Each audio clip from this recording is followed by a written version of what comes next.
โอ้ไม่ไงเถามักหมอลำ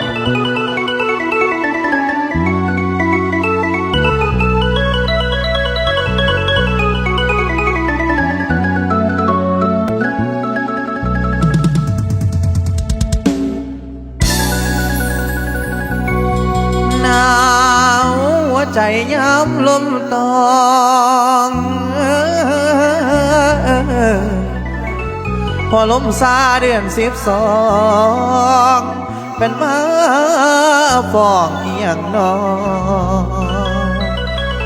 หรือว่าสายลมซามาสุนกายแต่ละครั้ง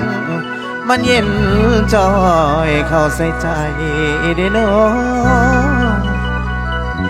ละหูเหตุผลว่าสายลมเป็นห่วงอายอยากบอกข่าวสาวคนไกลว่ามีไผเข้ามาแหงถือเพิ่นแสงบนทางโค้งเพิ่นขี่รถมากจะแปลกใจด้วยนะวันนี้อายจนงงมือ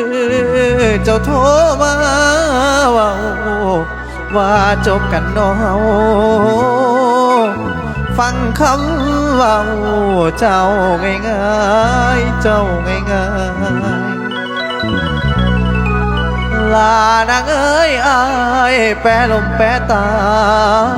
ยกินสุราพรำเหล่าผู้ใดเว้าบ่ได้ยินและความหวังพังขาดสิ้นเหลือแต่กลิ่นความเจ็บความหนาวเหน็บในหัวใจบัดเพิ่งไฟบ่พอช่วยละสาวคนสวยเจ้าลืมอายน้องหักพี่อีหลีได้ยังจำได้ว่ากับพี่สัญญาไว้ว่าเดือนสิหาเงินมาแต่งน้องทองคำพร้อมสร้อยใส่คอละสิ่งบ่ฝันอายกับพ่อเวลาเปลี่ยนใจคนตามมีคนสามเข้ามาแทนเอิ้นว่าแฟนนอแทนอาย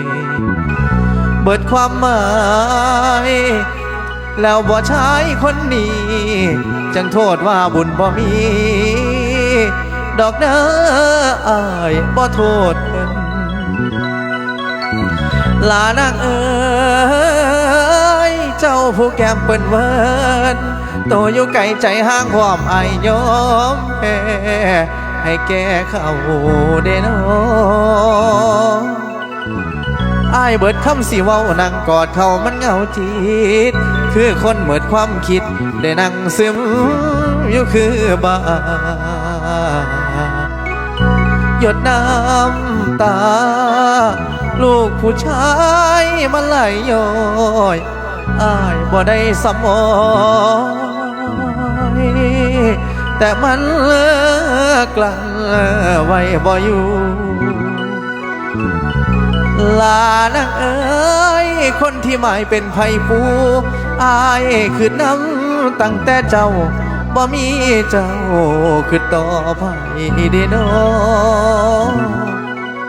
ละคนที่แม่นแฟนบักอายพ่อผู้ใหม่ใจเลยเคว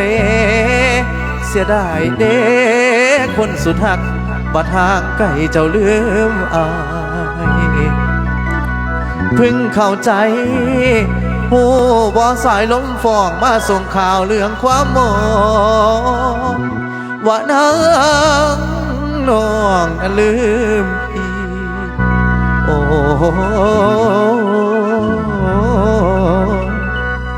ลืมอายแล้วอีหลี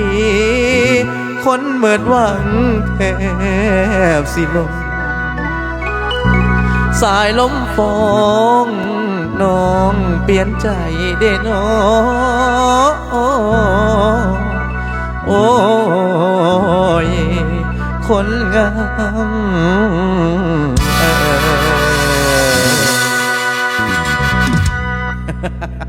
ถึกใจแน่บ่น้ออีแม่เอ้ย